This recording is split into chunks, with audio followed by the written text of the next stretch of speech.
So now I'm sitting on this rooftop thinking about you.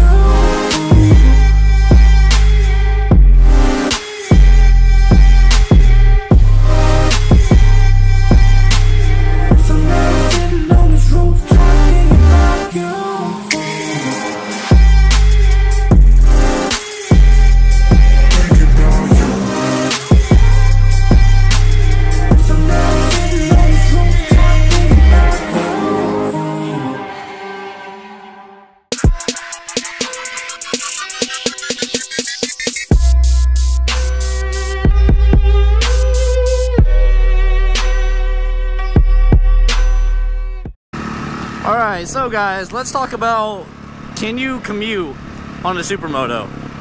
I made this video a long time ago, but this is kind of when I just started YouTube, and honestly the quality of that video was absolute shit. So let's see if I can improve this time. My gas light's on again! Bro! What the heck? Alright, there's like a gas station at the end of this long road. I'll get gas there. Alright, so I don't get this question a lot, like, can you daily commute on your Supermoto, or why did you pick the 701? I've made a video of why I picked the 701, but I'll kind of tie it all into this video again. So if you guys didn't know, I only have 2 motorcycles. That's all I have. I don't have a car, I don't have anything else except for this Husqvarna and then my 2017 Honda Grom. That's all I have. So my Honda Grom, obviously that's not really a commuter's bike, so I take this thing just about everywhere I go. So before I really go into detail, the big answer to all this, can you daily commute on a Supermoto? Yes, 100%, absolutely.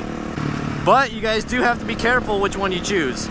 You really have to do your research, and whatever you're doing with the bike, that's what you gotta, look up. So many Supermotos are good for so many different things.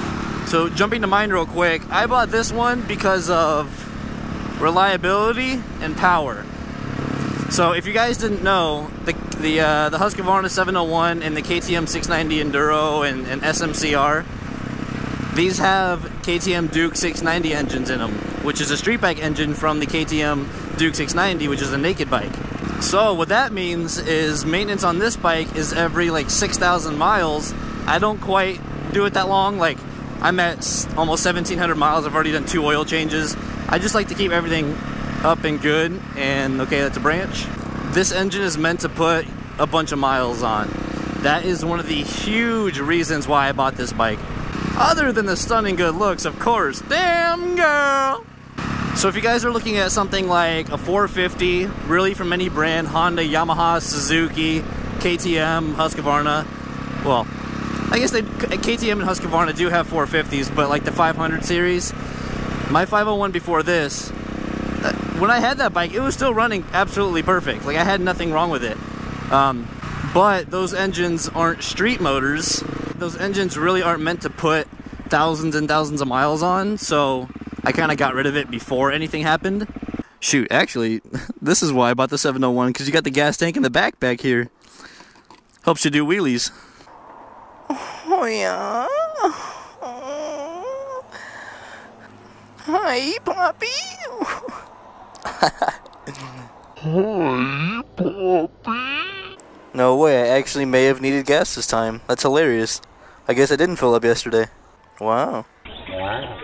That is so nasty. Wow. Dude, what? Oh my god, it's a bicycle with a motor. It's got a motor on it. Why does this gas station have a TV on it? What the heck? Ooh, girl. Oh, dang it. Now I got gas, and I forgot what I was talking about. Well, I didn't forget what I was talking about, but I know I was saying something about like the mileage on my old 501. Anyways, back to the topic.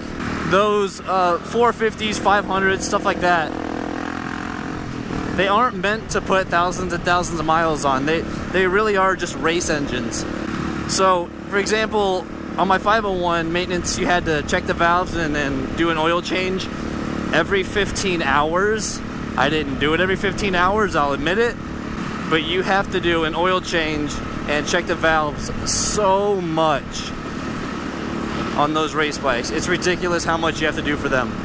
So for this bike, I don't really know how to check the valves myself. I can do an oil change and shit like that super easily, but I don't know how to check the valves and do a lot of stuff inside the motor. So my first oil change or kind of service interval, the 600 miles, I took it to the dealer and they looked through everything for me, told me everything was all good.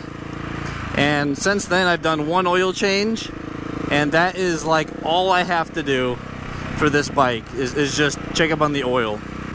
So going back to what I said earlier about like you have to do your research on supermotos for like what you want to use it for. If you want to commute, you want something like a 250, any 250 really, CRF 250, WR 250, stuff like that. So if you guys really want a reliable supermoto, you need to get basically either a 250, any 250 really, a CRF 250, WR 250, a DRZ 400 SM. Shoot, that's really it, unless you want to jump up to a KTM or a Husqvarna like this. The 690 and the 701 are like the only other bikes that are like really reliable with thousands of miles, simply because, like I said, it has a street motor in it, not a dirt motor or not a race engine. But then again, if you guys are doing a lot of highway riding,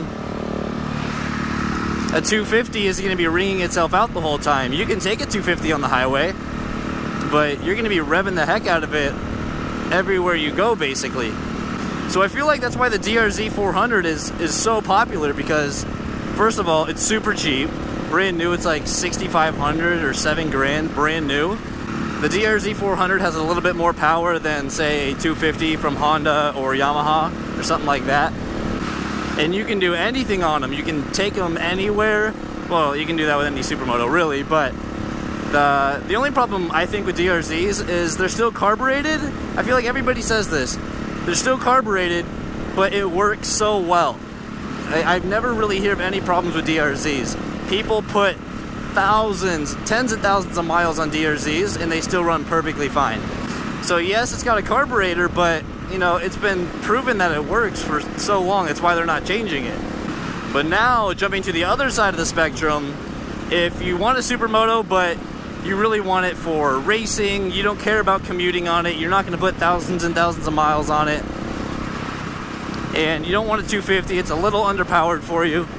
Oh, those are a lot of bumps. If a 250 is just a little too underpowered for you, then go ahead and get a 450.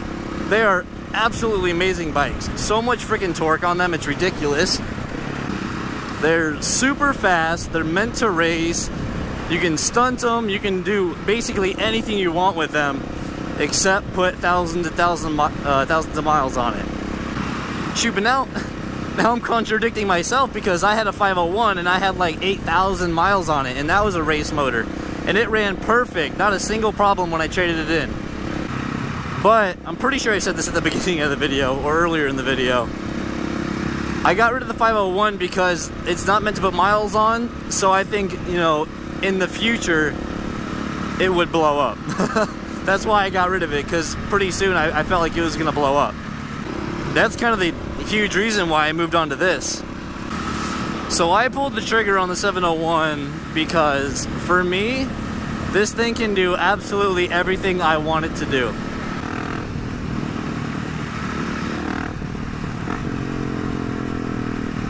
What is this guy driving like a freaking retard for, man?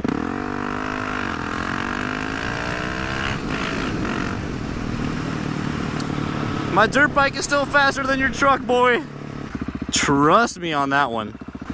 This 701 for me, it's fast, it's reliable, I can commute on it, I can go on the highway super smooth. I can wheelie this thing, I can stoppie this thing. Well, I can't stoppie this thing, actually. I can wheelie this thing pretty good, but I cannot do a stoppie on this thing to save my life. And I feel like me not doing stoppies is saving my life, so that's why I'm not doing it. You can take, you know, this one off road, even though this is, I feel like out of all the supermotos, this is like one of the worst ones to take off road, because for me, this bike is very expensive. I do not want to drop it. I don't want to tear it up. It's actually very heavy for a supermoto. My 501 weighed like, I want to say 270. It weighed like 270 pounds dry, or wet, maybe, I don't know. But it weighed like 270 pounds, right around there. This one is 320 dry. So it's like another 40 pounds right there, just for basically the same bike. But that's because it's got a bigger engine, it's got a bigger fuel tank, because you're actually meant to ride on it. Ooh, why hello there, police officer. Yep, everybody is speeding, yep. Alright guys, I'm gonna go ahead and end this video with this nice little view right here. And I wish that road wasn't blocked off, because that'd be sick to go down.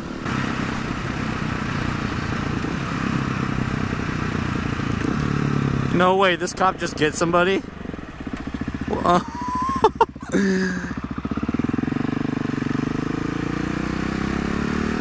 Why'd he pull him over? He just turned right on a red light. I just turned right on a red light. Hopefully that cop isn't going after me. There's another one behind me, actually. Uh-oh. Uh-oh. Okay, guys. Thank you so... Oh, my God, man. What was that? Hit puberty. Alright, guys. Thank you so much for watching. If you guys enjoyed it, please hit like and subscribe. Stay tuned for my next video. And I will see you guys in the next one. Peace!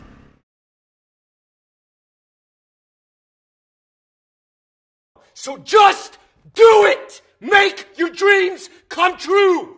Just do it!